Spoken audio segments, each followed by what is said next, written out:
वाक़यात है, एक दिन खुद मौला इमाम हुसैन अलैहिस्सलाम जंगल में जा रहे थे, क्योंकि जनाब अब्बास मौला इमाम हुसैन के गुलामी में थे तो साथ रहते थे।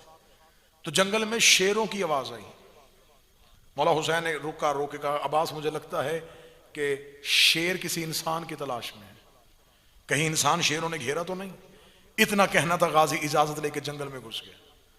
और जब मौला हुसैन पहुंचे तो अब्बास शेरों से जंग कर रहे थे। मौला हुसैन ने घोड़े की जीन में बैठ के लफ्ज कहा, या ज़ैगमुल मलाइका, और फरिश्तों के शेर, या ज़ैगमुल मलाइका, ऐ फरिश्तों के शेर। अब्बास उस आसमाने बुलंदी का नाम है। पढ़े लिखों के घर में पढ़ा लिखा होना बड़ा मुश्किल है। अनपढ़ों के घर में कोई पढ़ा लिखा हो जाए तो ये आसान है। जहां सारे ही पढ़े लिखे हों फिर वहां कोई पढ़ा लिखा हो, ये बड़ा मुश्किल है।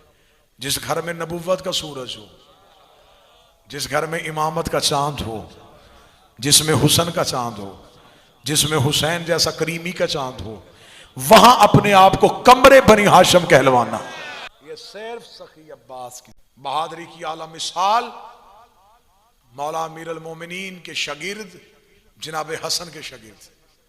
बाज बंदे कहते हैं कि शायद जनाब हसन लड़ना नहीं जानते थे, इसलिए सुलह को तरजीह दी। जनाब हसन की शुजात पढ़ी जाए तो तकरीरें 10 चाहिए। मैं एक ही जुमला कह देता हूं, हसन इतना बहादुर था जिसके शागिर्द का नाम अब्बास था। जंग सफीन में जैसे घाट फुरात खाली करवाया है हसन ने, जब मौला अमीर अल मोमिनीन ने जनाब अपने बेटे अबू हनीफा से कहा था कि जा, मोहम्मद बिन हनफिया से कहा था हमला कर। मोहम्मद बिन हनफिया दौड़े तो सामने से 300 बंदों ने इकट्ठा तीर छोड़ दिया। अब 300 तीर सामने से आ जाए तो रुकना मुश्किल था। मोहम्मद बिन हनफिया थोड़ा सा आगे बढ़े, आगे बढ़ के जब तीरों की बुछार देखी तो मोहम्मद बिन हनफिया यूं हटे। हटते हुए मोहम्मद बिन हनफिया को हसन ने देखा। हसन बिजली की तेजी से घोड़े की जीन पे आए। जनाब हसन के चेहरे पे नकाब था। यूं करीब से ऐसे निकले जैसे हवा निकल जाती है, ऐसे निकला तो मोहम्मद बिन हनफिया ने देखा ये हसन चले गए। मोहम्मद बिन हनफिया ने यूं शर्मिंदगी से सर को झुकाया। अली ने करीब आके माथा चूम के कहा, शर्मिंदा क्यों हो रहा है? उसमें और तुझमें कोई फर्क नहीं, तो अली का बेटा है, वो मोहम्मद का बेटा है। आया उसमें और तुझमें कितना फर्क है? तू अली का बेटा है, वो मुस्तफा का बेटा है। जनाब हसन के शागिर्द भी जनाब अब्बास, अली के शागिर्द भी जनाब अब्बास।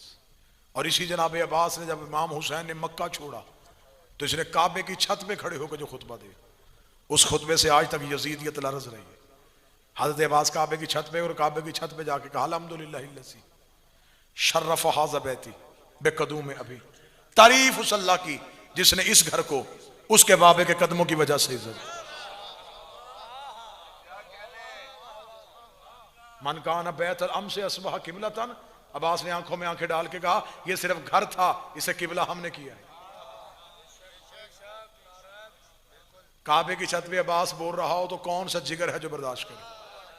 अब्बास ने यूं हुसैन को छोड़ने वाले हाजियों को देके जुमला कहा था, अय्युहल काफिरतु वल फाजिरा, ओ काफिरो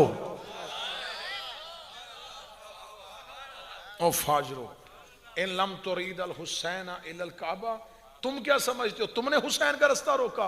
अगर वो चाहे काबा उड़ के हुसैन के कदमों में आज जो खुतबे की धार से लड़े उसे अब्बास कहते हैं। जब सफीन में हुसैन के सामने मौला अली ने जनाब अब्बास को इजाजत दी थी तो अब्बास ने एक ही लफ्ज कहा था, मौला जाऊं मैदान में, मैं इजाजत तेरी हो, मर्जी हुसैन की हो। हुसैन ने अपनी मर्जी दी, गाजी लड़ा, अब्बास लड़के वापस आया। अली के सारे सहाबियों ने कहा, मरहबा अब्बास, आज अली की जवानी याद आई, आज अली की तलवार याद आई, आज अली का खैबर याद आया। हुसैन से जब दाद लेने के लिए अब्बास आए तो हुसैन की आंखों में आंसू थे। गाजी ने कहा, हर कोई दाद ले रहा है और मेरा मालिक ही मुझे दाद ना दे। हुसैन ने रोके कहा, अब्बास मैदान में जाने से